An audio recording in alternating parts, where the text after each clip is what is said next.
श्री कृष्ण कहते हैं अर्जुन से, सुनो पार्थ, तुम इस जीवन का रहस्य जानो, इस संसार के वास्तविक रूप को समझो पार्थ। गंगा के प्रवाह में मुट्ठी डालकर निकाली जाए तो कुछ प्राप्त नहीं होता है, परंतु इस हथेली की अंजुली बनाकर गंगा के प्रवाह में डाली जाए तो गंगा जल मुख तक पहुंच जाती है।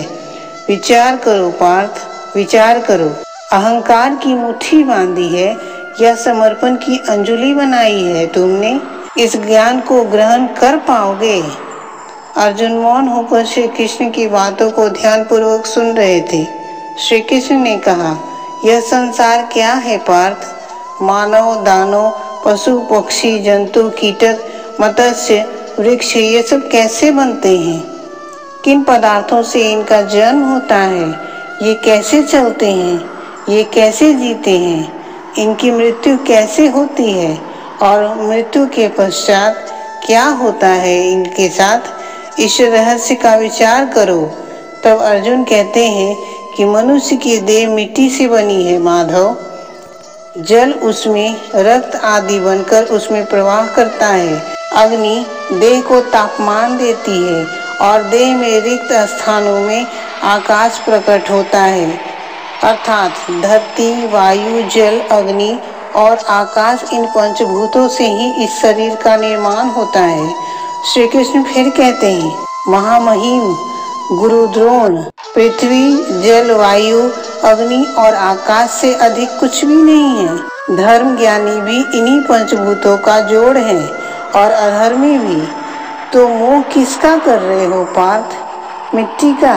तब अर्जुन कहते हैं, परंतु माधव, इस मिट्टी के देह से ही तो मनुष्य एक दूसरे का परिचय पाता है। सारे संबंध इसी मिट्टी के देह से ही तो होते हैं। तब श्री कृष्ण कहते हैं, नहीं पार्थ, यदि ये सत्य होता है तो भी मृत्यु के पश्चात देह को नष्ट क्यों किया जाता? वास्तव में ना मनुष्य का परिचय उसकी देह से है और ना ही संबंधों का आधार उसकी देह से है। मनुष्य का स्वभाव, उसका वर्ताव और उसके कार्य उसका परिचय है।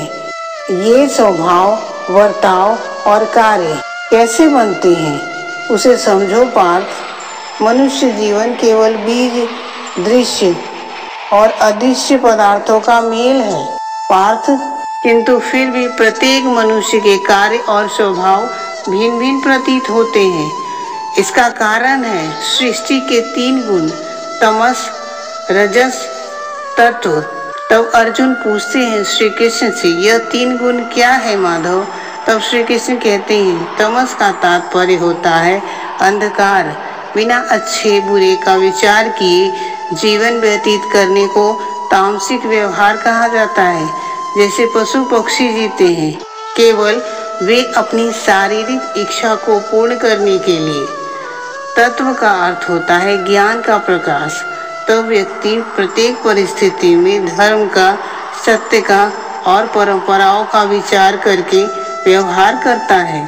उसे सात्विक जीवन कहा जाता है। इन दोनों के मध्य में ऐसा व्यक्ति होता है जिसके पास ज्ञान तो है पर शरीर और मन की इच्छाओं के साथ बंधा हुआ भी है। ऐसा मनुष्य रजस अर्थात अहंकार पूर्ण मन स्थिति के साथ जीता है। तमस, रजस तथा सत्व गुणों के अधिक या कम मात्रा के मेल से मनुष्य का स्वभाव बनता है। सामने देखो पार्थ, इन सभी में तुम्हें कौन सा गुण दिखाई देता है? तब अर्जुन कहते हैं, युवराज दुर्योधन धर्म जानते हैं परंतु वह वहन नहीं करते हैं। उनके जीवन का केंद्र अहंकार है, अर्थात उनमें तमस कम है, रजस अधिक है और सत्व गुण पूर्णता नहीं है। और दूसरी तरफ इशारा करते हुए कहते हैं, और इस ओर राजकुमार दुशासन, उन्होंने सदैव अपने ज्येष्ठ भ्राता का आदेश का पालन किया बिना विचार किए। इनमें केवल तमस है। तब श्री कृष्ण पितामह की ओर इशारा करते हुए कहते हैं, महामहिम को भी देखो पार्थ, सत्व के साथ तमस का मेल है। अहंकार नहीं है किंतु पुरातन धर्म, पुरानी परंपराओं और प्रण के साथ बंधे हैं।